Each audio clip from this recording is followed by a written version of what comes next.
Olá, boa noite a todos. Que a paz de Jesus esteja com todos. Queridos amigos, é uma alegria retornar ao estudo dos domingos à noite e passaremos bem rápido em revista a um tema interessantíssimo, um texto muito especial, que eu tive a felicidade de conhecer e ler há muito tempo atrás e hoje, retornando de viagem à nossa Getúlio Vargas, eu lembrei dele. Ele encontra-se em vários lugares, mas nesse livro especialmente, nas pegadas do mestre, do nosso irmão Vinícius, mais conhecido como Pedro de Camargo. É um livro da Federação Espírita Brasileira, é um livro que tem um livro muito antigo, né? Ele tem a sua assinatura aqui de 1933. E eu, nesse livro, encontrei um texto que eu quero compartilhar com vocês e depois nós vamos fazer uma viagem sobre isso. É o texto que diz assim: o sonho de Lutero. Talvez muitos que estão me vendo já tenham ouvido falar dele, ou talvez já tenham lido. Mas é muito interessante. Vamos lá. Conta-se que certa vez, diz Vinícius, Martim Lutero sonhara. Sonhara que achava-se nos umbrais dos tabernáculos eternos. Interrogou, então, sofregadamente, o anjo ali estava de guarda. Nas portas do céu, nas portas dos jardins eternos, lugar maravilhoso. E ele interroga o anjo que está à porta. Pergunta: por favor, estão aí os protestantes? O anjo, tranquilo, respondeu: não, aqui não se encontra um protestante sequer. Que me dizes? Os protestantes não alcançaram a salvação mediante o sangue do Cristo? O anjo disse: já lhe disse, e repito, não há aqui protestantes. Então, será que aqui estejam católicos romanos ou membros da igreja que abjurei? Aí o anjo responde: tão poucos aqui conhecemos católicos romanos, nenhuma dessas denominações. Estão, quem sabe, diz Lutero, os partidários de Maomé ou de Buda? Não, respondeu o anjo, nenhum, nem outro. Então, dar-se-á acaso que o céu se encontre desabitado, não tem ninguém aqui? O anjo responde: não, tal não acontece. Incontáveis são os habitantes da casa do Pai, ocupando todas as múltiplas moradas. Diz-me então, depressa, quem são os que se salvam? E a que igreja pertencem na terra? Diz Lutero. O anjo diz: pertencem a todas e a nenhuma. Aqui não se cogita de denominações nem de dogmas. Os que se salvam são os que visitam as viúvas e os órfãos em suas aflições. Guardam-se isentos da corrupção do século. Os que se salvam são aqueles que procuram se aperfeiçoar, corrigindo os seus defeitos, renascendo todos os dias para uma vida melhor. Os que se salvam são os que amam o próximo,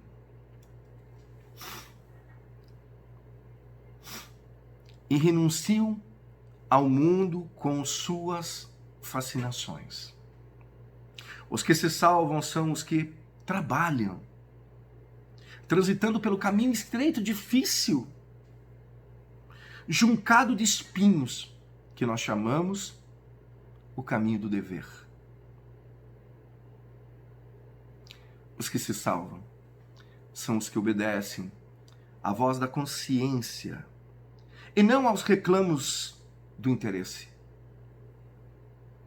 Os que se salvam são os que trabalham pela causa da justiça e da verdade, que é a causa universal, e não pelo engrandecimento das suas causas regionais ou de determinadas agremiações com títulos e rótulos religiosos. Os que se salvam são os que aspiram à glória de Deus. Os que se salvam são os que aspiram à glória de Deus. Os que aspiram ao bem de todos, à felicidade coletiva. Estes são os que se salvam. Basta, disse Lutero. Já compreendo tudo, preciso voltar à terra e introduzir certa reforma na reforma. É muito interessante. Se tivessem espíritas naquela época, os teosofistas, ele teria perguntado, existem espíritas aqui? Certamente, continuando, o anjo diria também, não existem espíritas ou teosofistas no céu. E sim, aqueles que a relação dos seus trabalhos nós falamos. Diz aqui Vinícius, nós sabemos se de fato é verdadeiro este sonho atribuído ao ex-frade Agostinho. Contudo, é o caso de dizermos, se ele não sonhou isso, deveria ter sonhado. É muito interessante, né?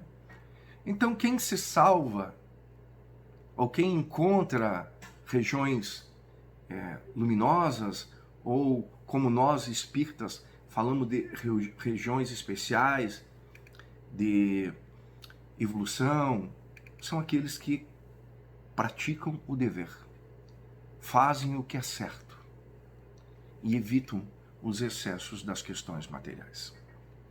Olha, nós sentimos assim, felizes por conhecer o Espiritismo, a doutrina espírita, a codificação espírita, a terceira revelação. Por mais que muitos dos espíritas conhecem muito pouco Espiritismo, que isso é lamentável. Perdem um pouco do seu tempo em assuntos, né, de um segundo momento de interesse. E as obras básicas e fundamentais, as basilares, ficam de lado. Mas nós temos o Velho Testamento, o pensamento mosaico. Nós temos o Novo Pensamento, a graça, a proposta do Cristo. E ainda nós temos a terceira revelação, aquela anunciada por Jesus. Mas eu entendo também, queridos amigos, que quem é muito dado, muito será cobrado. Mas nós temos a informação, quem somos, de onde viemos, para onde vamos e o que nós estamos fazendo aqui. Hoje à noite eu estava pensando de trabalhar, e vai ficar para o mês que vem, o Código Penal da Vida Futura, que se encontra na obra Céu e Inferno. O Código Penal da Vida Futura. Quais são os resultados das nossas atividades? Está lá, recomendo lá que vocês possam já ir dando uma olhada nessa questão do Código Penal da Vida Futura na obra Céu e Inferno. Mas me tocou o coração essa questão de Lutero. Então, esse sonho é interessante. Lutero, né, chega às portas do céu e pergunta quem é que estava lá, se tinha alguém da religião dele. Da outra, não. Dos católicos romanos, não. Dos seguidores de Maomé, de Buda, não. Mas afinal, quem? Os espíritas também? Não. Só não perguntou isso porque não tinha espiritismo naquela época. 1500 e pouco. Então, vocês sabem quem se salva. Porque importante não é a religião, é a religiosidade, é o sentimento. Mas as religiões também são caminhos que levam o ser ao aperfeiçoamento. Mas o sentimento, a religiosidade, que é o que importa. Eu nunca esqueço que certa vez o Dalai Lama, o líder budista, visitou o Brasil e ele esteve em Curitiba no Palácio de Cristal. Acho que é isso que se chama, o Palácio de Vidro. E lá ele proferiu uma palestra e estava nessa palestra pessoas, né, do meio. E um deles, um frade, pergunta para ele, né, o Leonardo Boff, pergunta para ele, depois foi cumprimentar, toda aquela gentileza normal, né, pessoas de bem, pergunta para o Dalai Lama, né, com tradução, Venerável Lama, qual a melhor religião? A resposta é interessantíssima. Duplo significado. A melhor religião é aquela que te faz melhor. Que te faz bem, mas principalmente que te faz uma pessoa melhor. Porque esse é o nosso objetivo aqui. A gente encarna, aliás, o nosso objetivo no universo. Depois que fomos criados, nós migramos, vamos para a evolução, para aperfeiçoamento. Esse é o nosso trabalho. Estamos aqui para aperfeiçoar. Por isso que temos tantos desafios. Por isso que a vida é tão complexa, cheia de desafios. Ninguém veio a passeio. Nós vemos para um trabalho de aperfeiçoamento. Como é que tu trabalha paciência se ninguém te tira a paciência? Como é que tu trabalha o perdão se ninguém faz você testar isso? A tolerância, a benevolência, nós estamos aqui para melhorar, para progredir e ajudar a progredir. Eu achei uma anotação que eu tinha feito para uma outra atividade há muito tempo atrás, tem uma data aqui de 6 anos atrás, é muito interessante aqui, que eu usei na atividade. Eu tenho uma notícia a todos vocês, e podemos usar agora.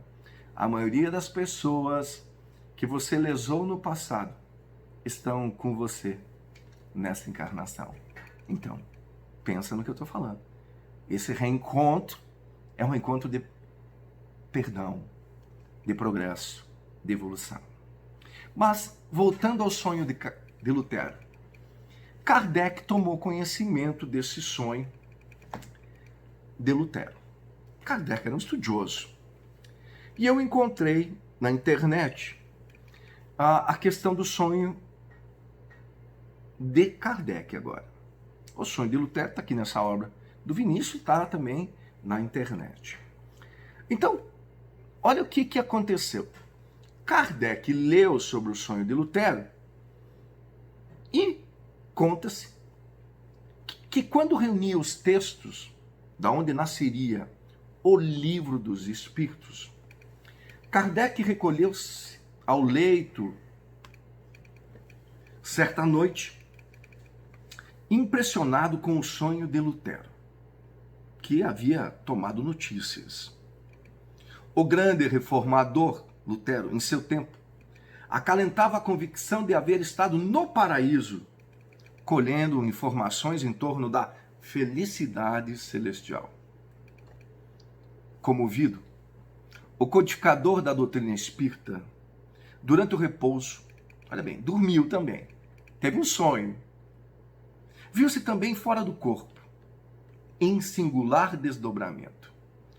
Junto dele, identificou o enviado dos planos superiores, que o transportou de imediato a uma nevoenta região. Ao contrário, Lutero conheceu os jardins celestes e Kardec foi convidado para conhecer o contrário, a região umbralina, ou até mais, uma região 90, onde gemiam milhares de entidades em sofrimento estarrecedor.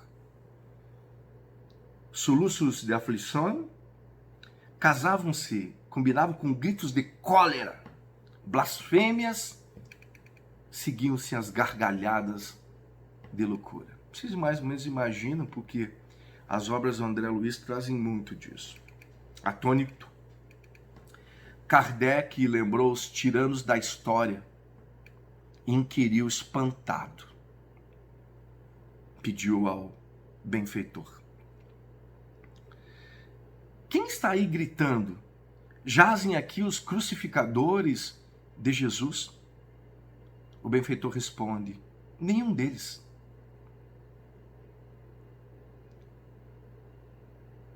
Conquanto responsáveis desconheciam, na época, na essência, o mal que praticavam. O próprio Mestre Jesus auxiliou-os a se desembaraçarem do remorso. Aí eu me lembro muito de Judas, conseguindo-lhe abençoadas reencarnações em que se resgataram perante a lei. Um dos crucificadores, né, que a gente lembra bem, o Longinos, aquele que, segundo a tradição, lançou Jesus no coração, uma da reencarnação, aquela assim que foi a finaleira dele, foi no Brasil. Isso está no livro Brasil, Coração do Mundo, Pátria do Evangelho, que foi o nosso querido Dom Pedro II. Então eles, nesses 2000 anos, já conseguiram resgatar. Quem sabe são os que estão aí gritando, os imperadores romanos? O guia respondeu: de certo, padeceram nesses sítios aqueles mesmos suplícios, já padeceram, que impuseram a humanidade.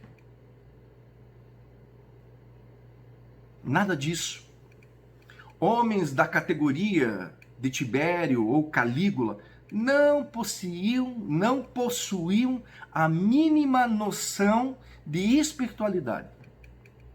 Alguns deles, depois de estágios regenerativos na Terra, já se elevaram a esferas superiores, enquanto que os outros se demoram, até hoje, internados no campo físico, à beira da remissão. Que lindo isso. Aí Kardec coloca: acaso andarão presos nestes vales sombrios, algozes dos cristãos nos séculos primitivos do Evangelho, aqueles que perseguiam os cristãos no início, né, do trabalho de evangelização da humanidade? De modo nenhum, respondeu o benfeitor. Os carrascos dos seguidores de Jesus, naqueles dias apostólicos, eram homens e mulheres quase selvagens, apesar das tintas de civilização que ostentavam. Todos foram encaminhados à reencarnação para adquirirem, como nós, instrução e entendimento.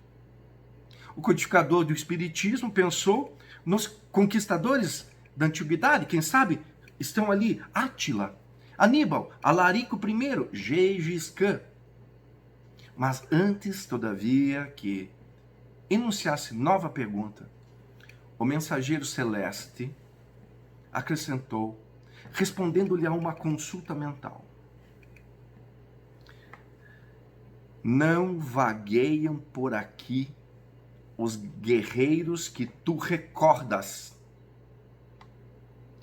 Eles nada sabiam das realidades do espírito e por isso recolheram piedoso amparo, dirigidos para o renascimento carnal, entrando, normalmente, em lides expiatórias, conforme cada um os seus débitos contraídos. Então, dize-me, rogou Kardec emocionado, que sofredores são esses, cujos gemidos e imprecações me cortam a alma?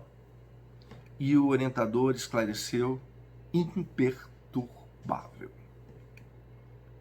temos junto de nós os que estavam no mundo plenamente educados quanto aos imperativos do bem e da verdade, e que fugiram deliberadamente da verdade e do bem. Especialmente os cristãos, os cristãos infiéis de todas as épocas. Perfeitos conhecedores do Evangelho, de sua lição e do exemplo do Cristo, e que se entregaram ao mal por livre vontade.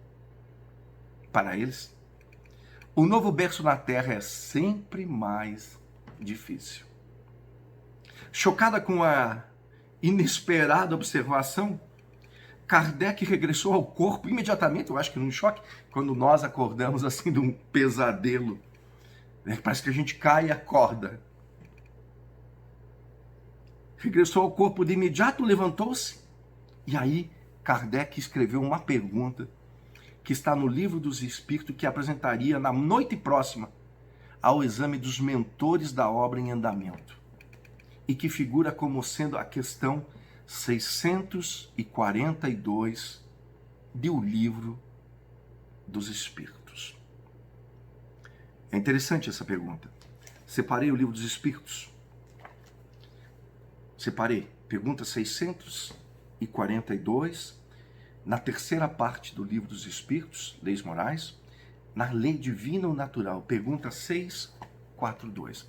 Porque ele sonhara, ele leu o que Lutero escreveu, sonhou. Aí ele teve um sonho no outro lugar. Observou quem estava lá, observou quem estava aqui. E tomou aquela resposta do guia espiritual. Ele faz uma pergunta. E essa pergunta 642 é muito interessante. Ela é assim: para agradar a Deus e assegurar a sua posição futura, bastará o homem que não pratique o mal? Pense. Bastará que nós não pratiquemos o mal para garantir o céu? Bastará? Então pergunta: para agradar a Deus e assegurar lugar futuro, um bom lugar, bastará que o homem não pratique o mal? E ele faz essa pergunta. Ele escreveu essa pergunta. Os benfeitores escreveram e está aí para a posteridade. Não basta que não pratique o mal. Não, resposta. Cumpre-lhe fazer o bem no limite de suas forças, porquanto responderá por todo o mal que haja resultado de não haver praticado o bem. Fantástica. Fantástica questão. Por isso que eu falo da codificação espírita, meus irmãos. Por isso que eu falo do Evangelho de Jesus. A importância de nós estar sempre tomando contato com essa fonte cristalina de conhecimento. Um roteiro de progresso para todos nós, porque somos imperfeitos. Temos falhas, eu especialmente. Nossa, como caio, como me machuco tanto pelas minhas imprudências. Porque é natural, porque eu sou um espírito imperfeito. E quando a gente se equivoca, quem colhe isso somos nós. A doutrina espírita me ensinou a fazer uma coisa muito interessante. A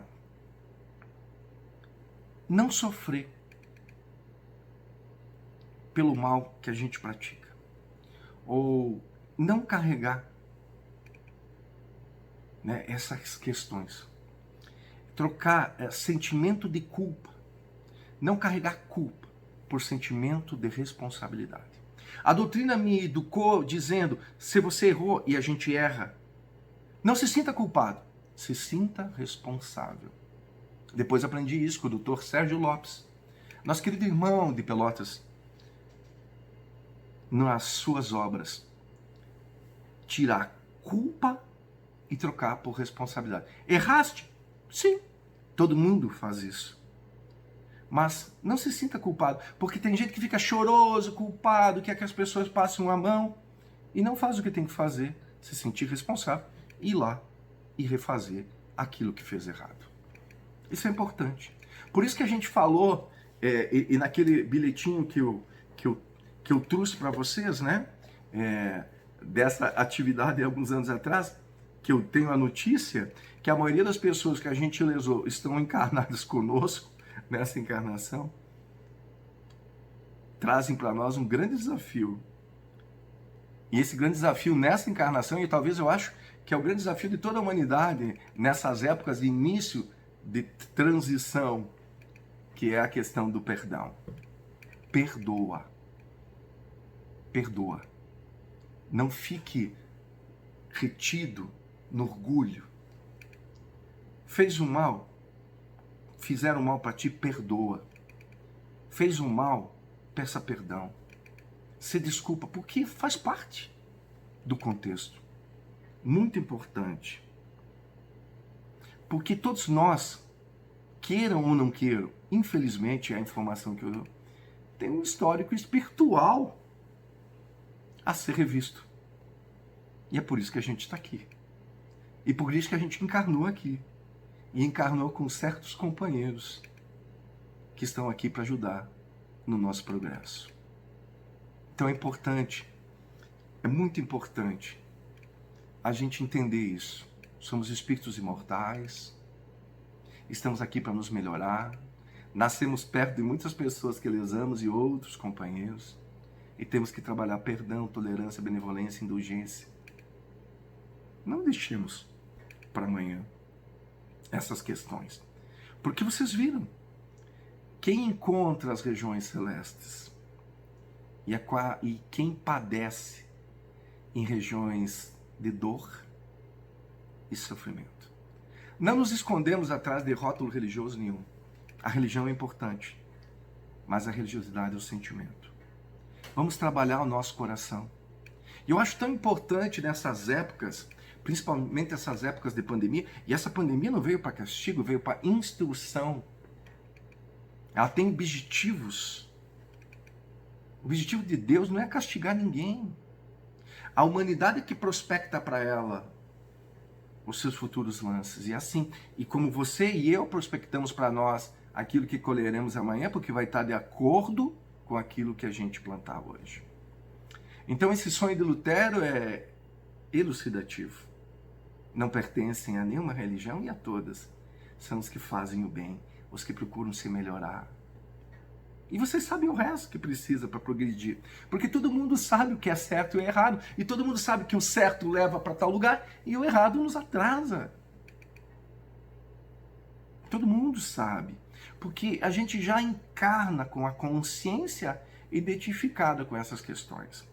E depois temos o sonho do Kardec, né? Então, Kardec deve ter se impressionado com o sonho de Lutero, como diz o texto.